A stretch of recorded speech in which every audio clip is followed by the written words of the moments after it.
বরিশাল নগরীর ২৯ নং ওয়ার্ড বাঘিয়া এলাকায় তুচ্ছ ঘটনাকে কেন্দ্র করে এক দম্পতিকে পিটিয়ে গুরুতর জখম করার অভিযোগ পাওয়া গেছে। এ ঘটনায় আহতরা হলেন শওকত ও তার স্ত্রী জ্যোৎস্না বেগম। আহত শওকত ২৯ নং ওয়ার্ড বাঘিয়া কলোনি খালপার এলাকার মৃত আমজেদের ছেলে। বর্তমানে আহতরা বরিশাল শের-ই বাংলা মেডিকেল কলেজ হাসপাতালের সার্জারি ওয়ার্ডে মুমূর্ষু অবস্থায় চিকিৎসাধীন রয়েছে। এ বিষয়ে আহতরা সাংবাদিকদের জানায়, নাম কি আপনার? শওকত। বাবার নাম? আমজেদ। আচ্ছা, আপনারা ভর্তি কজন এখানে? আমি একাই তো, আর আমার স্ত্রী আছে চারতলায়। দুইজন ভর্তি? আচ্ছা, ঠিকানা কোথায় আপনার? বাগিয়ে খালপার, কলোনি খালপার। বাগিয়া কলোনি খালপার। আচ্ছা, এখানে ভর্তি হয়েছেন কেন? এই 4-5 জনে আমার 5-6 জনে আমার মাইর দূর করছে। কী কারণে মারধর করছে আপনার?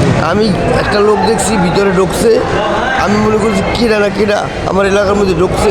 আমি দেখতে গেছি বলতে আমি দেখতে গেছি এই কারণে আমার উপরে হামলা করছে। তুই চোর কইয়া, তুই কি কারে খুঁজতেছি, তুই তো চোর, এই কইয়া আমার বাড়ি ছিল। আচ্ছা, কে কে মারছে আপনার? সেন্টু, মিন্টু, জয়, নুকুর, আশরাফ, এই এরা।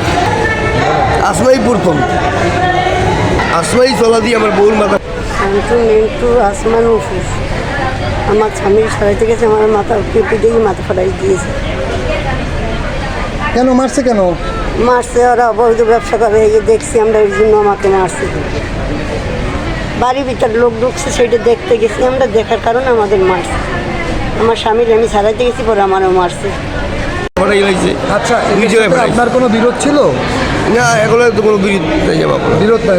এখন দেখলো সালাম দিই, এরা আমাকে সালাম দেয়। এইভাবে অপরিচিত লোক প্রবেশ করে আমি দেখতে গেছি, এই জন্য আপনারা হামলা চালাইছে।